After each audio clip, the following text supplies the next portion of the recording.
Olá pessoal, esta é uma aula de técnicas digitais para o curso de Técnico em Eletroeletrônica do campus IFPA Parauapebas.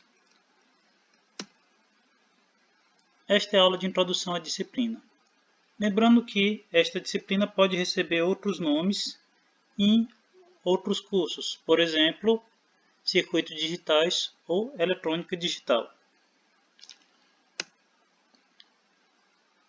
Rapidamente, para mostrar a vocês a ementa do curso aqui para este curso de eletroeletrônica. Bibliografia com Idoeta, Totti e Garcia. O objetivo é compreender a lógica digital e o projeto de sistemas digitais. Os objetivos específicos: conhecer sistemas de numeração, que são especialmente importantes para a programação, conhecer um pouco de álgebra de Boole e sistemas combinacionais e sequenciais, que ajudam muito se você estiver projetando um sistema com contatores, no caso de comandos elétricos, ou em PLCs, no caso de automação. Então, são conteúdos que são importantes para essa disciplina, para outras disciplinas deste curso. Mas por que estudar técnicas digitais? O mundo digital ele tem evoluído. Imagina que o primeiro computador, ainda na década de 40, 50, os primeiros computadores, que por muitos é considerado o ENIAC, ele era muito grande.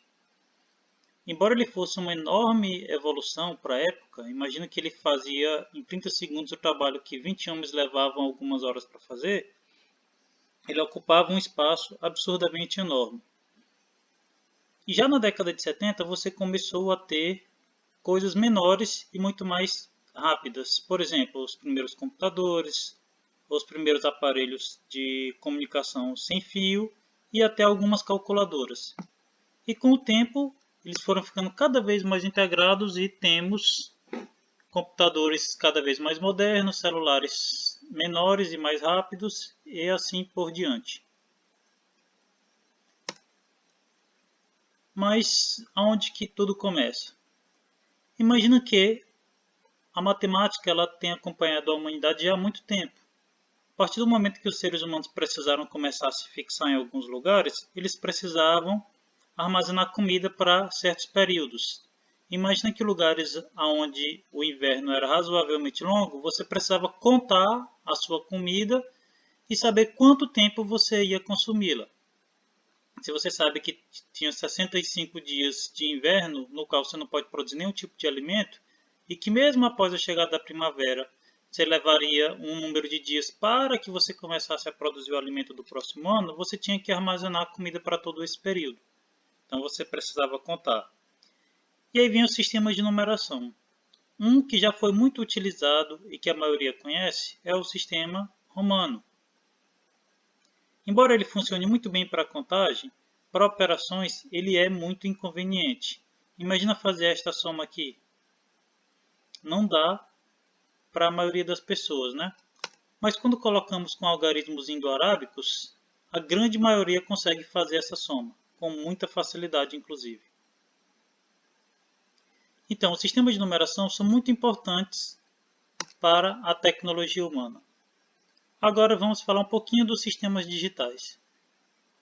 O primeiro computador, como já falado, o ENIAC, embora tivessem havido outros dispositivos de cálculo anterior a eles, o ENIAC tinha algumas características que foram incorporadas em outros computadores.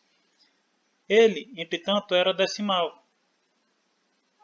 Então você precisava de um sistema para armazenar os números decimais. Então cada sistema de armazenamento tinha que armazenar pelo menos 10 possíveis valores, de 0 a 9. O que torna-se complicado de diminuir e de tornar mais rápido. Na época, por exemplo, utilizava-se cartões perfurados. Imagine que o computador leva um tempo para ler o cartão perfurado, que não é muito rápido. Com o uso de sistemas binários é muito mais rápido. Você pode armazenar um bit 0 ou 1 em um capacitor e ler com um transistor. No caso, a TTL foi uma das primeiras tecnologias de transistores desenvolvida, onde você tinha um nível de tensão alto representava o 1 binário e o nível baixo de tensão representava o 0 binário. Por exemplo, de 2 a 5 volts era o binário 1, de 0 a 0,8 volts o binário 0. Você precisa dessa faixa para ter certeza de que pequenas interferências não vão impedir o valor de chegar. Por exemplo, é para sair 5 volts e chegar ao valor binário 1. Por alguma interferência ou por perda no meio do caminho chega a 4,6. Mesmo assim, é o 1 binário chega. Você tem uma faixa, uma margem de erro para garantir que o sistema vai funcionar, que não são pequenos problemas que vão atrapalhar. E precisa-se da faixa não utilizada para evitar que um valor binário 1 vire 0 ou vice-versa, porque isso teria uma configuração catastrófica. Por exemplo, poderia fazer uma soma errada e assim por diante. Bem, falando um pouquinho do nosso sistema de numeração, o sistema decimal é composto por 9 algarismos, de 0 a 9, cada um com seu valor. 0 representa nada, 1 representa 1 e assim por diante. Se você vê 3 caixas e vê 5 caixas, você sabe que 5 caixas é mais do que 3. Isso é muito simples, todo mundo usa no dia a dia. E números maiores que 9 são facilmente representados. Por exemplo, apesar de o 9 ser o algarismo maior, o 19 é menor do que o 21, porque o número à esquerda tem uma representatividade maior. E isso vale nos outros sistemas de numeração. O binário, por exemplo, ele tem apenas 2 algarismos, 0 e 1. Assim eu represento qualquer número com apenas 2 algarismos. Eu posso representar um valor de 1 milhão só com binários. Como já vimos, né, os números binários são relativamente fáceis de trabalhar e de armazenar. Por exemplo, o capacitor e o transistor armazenam um número binário facilmente. Se não tiver tensão no capacitor é 0, se tiver tensão no capacitor é 1. Assim que começou-se a usar o sistema binário, começou-se a usar também o BCD, que é o decimal convertido em binário. Neste caso, cada número decimal vai ter um valor binário. O 2 é representado com 4 binários, no caso 0010, e o 6, 0100. Ele funciona bem, ele é relativamente simples, porém, veremos depois que há um grande desperdício de memória se utilizar o BCD. Além disso, nós temos o sistema hexadecimal. O sistema hexadecimal é uma forma de agrupar. Imagina escrever um número binário com 30 dígitos. É muito complexo. Um número binário de 30 dígitos pode ser representado por um hexadecimal de 8 dígitos, que é muito mais fácil de escrever e de visualizar para um programador. Os números hexadecimais são muito importantes para quem estuda programação. Muitas configurações de registradores são feitas com números hexadecimais. A contagem em sistemas de numeração ela é relativamente simples. Nós sempre consideramos o número da direita como menos significativo, da esquerda mais significativo. Quando nós completamos todos os algarismos de um nível, saímos de 1 e chegamos no 9, nós precisamos voltar para o 0 e acrescentar 1 ao próximo dígito da esquerda. No caso 9, maior que o 9 nós temos o 10. Maior que o 19, 9 mais 1 volta para o 0 e eu acrescento 1 ao 1 que nós temos o 2, assim temos o 20. Assim como 9, 9 mais 1 nós temos o 100. No hexadecimal é muito semelhante. Você conta até o maior algarismo, que é o F. Perceba que do 9 nós vamos para o A, B, C, D, E, F. São os números A, B, C, D, E, F, ok? Maior que o F nós não temos, então voltamos para o 0 e acrescentamos 1. Analogamente, chegamos num F, o F volta para 0 e acrescentamos 1 aqui. E no final temos FF mais 1, 100 e assim por diante. 1 FF mais 1 seria 200. O binário é relativamente simples. Como cada dígito só pode ter 2 possíveis valores, 0 ou 1, a contagem cresce muito rapidamente. Do 1 nós vamos para o 100, do 111 nós temos um seguido de 3 zeros. E assim por diante. Aqui nós temos uma tabela que faz a conversão de decimal para binário, octal e hexadecimal. Nesta disciplina, nós não vamos estudar os números octais. Mas perceba que os binários, quando eu tenho 4 1s de binário, nós temos o maior valor hexadecimal, que é o F. 15 decimal, 1 em binário, F em hexadecimal. Se você conhecer essa tabela aqui, você consegue converter hexadecimal para binário diretamente, muito rapidamente. Agora vamos converter um número decimal para binário. A conversão é feita com divisões sucessivas por 2. 14 por 2 dá 7. O resto é 0. Perceba que eu preciso do resto. Eu não vou pegar, por exemplo, 7 por 2, 3,5. 7 por 2 é 3 com o resto 1. 3 por 2 é 1 com o resto 1. 1 por 2 é 0 com o resto 1. E assim nós temos o nosso número. O primeiro número que aparece, o primeiro resto, é o numeral menos significativo. E assim por diante. Então nós temos 0 é o 14. Vamos fazer de uma outra forma aqui. Vamos converter o 27 para binário. 27 por 2 dá 13, resto 1. 2 por 2 dá 1, desce 0, 7 por 2 dá 3. 3 vezes 2, 6 para 7, sobra 1. 13 por 2, 6, sobra 1. 6 por 2, 3, sobra 0. 3 por 2, 1, sobra 1. 1 por 2, 0 e sobra 1. Nosso número da direita para a esquerda, 1, 1, 0, 1, 1. Primeiro 1, segundo 1. Veja que o primeiro número vai aparecer à direita e assim por diante.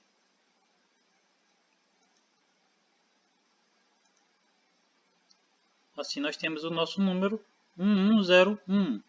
Vamos pegar outro número, 58. Fazemos as divisões sucessivas, anotamos os restos e aí, de cima para baixo, da direita para a esquerda. O primeiro número é 0, segundo 1, terceiro 0, quarto, quinto e sexto são 1.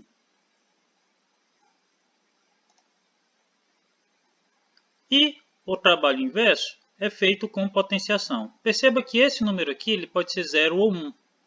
Esse aqui é 2, esse daqui é 4, esse daqui é 8 e assim por diante. Então, esse primeiro número aqui é 2 elevado a 0. Pense sempre da direita para a esquerda. 2 elevado a 0, 2 a 1, 2 a 2, 2 a 3 e assim por diante.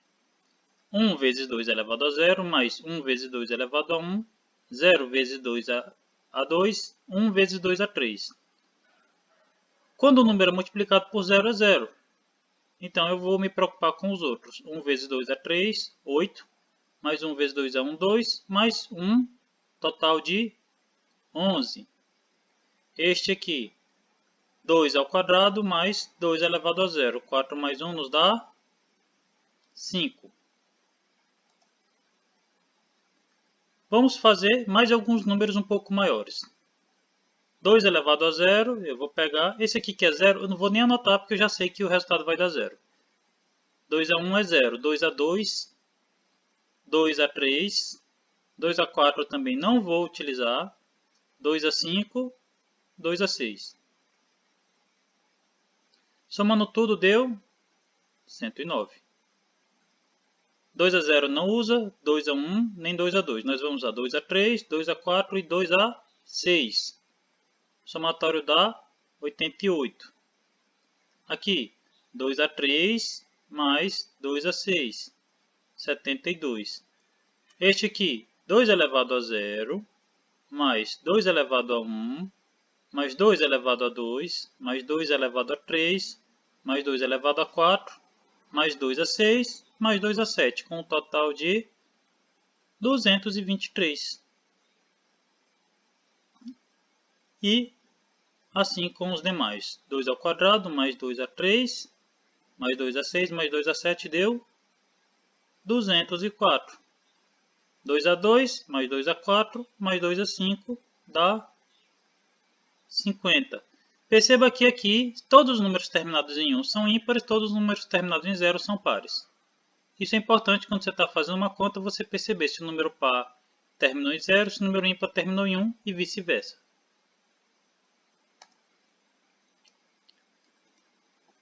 Nós também podemos representar os números binários de forma positiva ou negativa.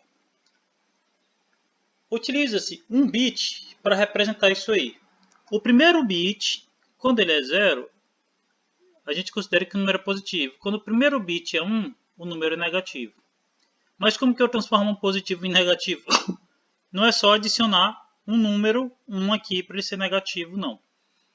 A forma mais comum é a chamada complemento de 2. Ela é utilizada porque, durante o somatório, eu posso utilizar um número complemento de 2 e somar normalmente, o que torna computacionalmente muito mais fácil realizar subtração se eu utilizar o complemento de 2. Então essa é a única forma que a gente vai ver aqui de representar o binário negativo.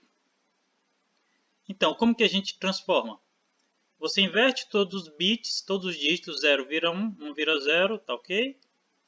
E soma 1.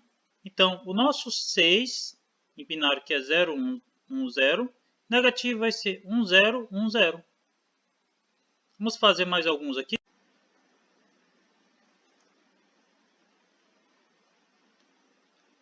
Aqui temos alguns números para converter para negativo. Primeiro passo, eu pego cada algarismo e vou inverter. 0 para 1, 1 para 0, 1 para 0, 0 para 1, 1 para 0, 1 para 0, 0 para 1. Somo 1 e tenho o meu valor negativo. Novamente, inverto todo mundo e vou somar 1. 1 mais 1, 0 vai 1. 1 mais 1, 0 vai 1. Nós temos este valor aqui embaixo. Por fim, mais uma vez, inverto todo mundo e somo 1. De agora em diante, eu vou destacar sempre o sinal, vai ficar separado do restante dos algarismos que representam número, ok? Nós veremos isso logo na frente. Fazendo uma soma aqui, a soma é muito similar ao que a gente faz no decimal. Por exemplo, 1 mais 1 dá 0, vai 1. 1 mais 1 dá 0, vai 1. 1 mais 1 dá 0, vai 1. 1 mais 1 dá 0, vai 1. 1 mais 1 dá 0, vai 1. 1 mais 1 dá 0, vai 1. Esse 1 que veio soma com 0, vem aqui. 1 mais 0 dá 0 e nós temos o número 0, 1, 1 seguido de 6 zeros, que é o 192 decimal. Se eu somar um negativo com um positivo, se o complemento de 2 estiver feito corretamente, como este aqui, nós encontramos o valor negativo 35. Vamos fazer esta subtração aqui através de uma soma em complemento de 2. Perceba que eu destaquei aqui o algarismo que está representando o sinal. Então vamos lá. O primeiro número, que já é positivo, eu vou apenas repeti-lo aqui. O segundo número, que é o negativo, eu vou transformá-lo em complemento de 2. Como eu faço? Inverto todo mundo, somo 1 e aí eu tenho o meu número negativo. Trazendo esse número para cá, eu vou somar os dois. 1 mais 1, 0 e vai 1. 1 mais 1 dá 0, vai 1. 1 mais 1 dá 0, mais 1 dá 11 e vai 1. 1 mais 1, 0 vai 1. 1 mais 1, 0 vai 1. 1 mais 1 dá 0, vai 1. Mais 1, 0 vai 1. E esse 1 vem parar aqui no meu sinal. Aqui é uma coisa importante. Quando esse 1 vem para cá, soma com esse daqui, ele dá um 0. Só que o meu sinal é este bit aqui. Então, meu número é positivo e esse 1 extra aqui, ele vai ser ignorado, por isso que eu risquei. E faz sentido. Esse número aqui é maior do que o de baixo. Não muito. Se você olhar os dois, você vê que a diferença do de cima para o de baixo é 1, 0, 0. E o meu resultado deu o quê? 1, 0, 0 positivo, porque o número de cima é maior do que o de baixo.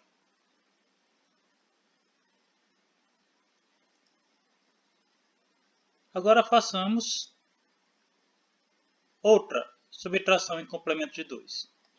Repito o primeiro número, que já é positivo. O número negativo eu vou transformá-lo em complemento de 2, invertendo todos os bits, somando 1, e aí eu somo. Perceba que o número de cima é menor do que o número de baixo, ok? O número de cima é menor do que o número de baixo. Então a gente espera que o resultado seja negativo. Vamos lá. Vou somar 1 mais 0 dá 1, 0 mais 1 dá 1, 1 mais 1 dá 0, vai 1, dá 0, vai 1, 1 mais 0 deu 1, 1 mais 1 dá 0, vai 1, 1 mais 1 dá 1, vai 1, 1 desce aqui e nós temos um número que é negativo, que faz sentido porque o número de baixo é maior que o número de cima. Então esse número aqui tem que ser negativo. Para finalizar essa aula, nós vamos fazer um binário fracionário. Como que eu converto um número decimal fracionário em um número binário fracionário? A parte inteira é normal. Pego o 14 e vamos transformá-lo em binário como já fizemos antes. A parte decimal a gente vai multiplicar por 2. Lembre, se você faz o inteiro dividindo por 2, o decimal é o oposto. Então eu vou multiplicar por 2. 27 vezes 2 dá 0,27, 0,54. Vezes 2, 0,108. Vamos lá. A primeira multiplicação, o inteiro deu 0. Então eu acrescento um 0 aqui. O segundo, o inteiro deu 1. Então eu acrescento 1 aqui. Quando eu trago para cá, esse 1 vira 0, tá? Sempre que eu tiver esse 1 aqui, eu desço para o meu decimal, para o meu binário fracionário e volto com 0 aqui para a multiplicação. 0,08 vezes 2, 0,16 vezes 2. Aqui deu 0, acrescento 0. 0,16 vezes 2, 0,32. Deu 0. Vou acrescentar um 0. 0,32 vezes 2, 0,64. 0,64 é 0. Continuou. 0,64 vezes 2, 1,28. Então, eu vou descer esse 1 e continuo com 28 aqui. Mas até quanto eu vou fazer? Porque muito número, se você for fazer, ele vai dar um número tão grande que começa a ficar complexo. Eu, pessoalmente, gosto de utilizar 4 binários para cada decimal. Então, meu número não tem 2 decimais. Eu posso parar em 8 binários. 1, 2, 3, 4, 5, 6. Vamos fazer mais 2. 0,28 vezes 2, 0,56. Vem o 0. 0,56 vezes 2, 1,12. Então, vem o 1 aqui. Então, o meu binário fracionário é 1110,01000101. Com isso, terminamos essa videoaula de hoje.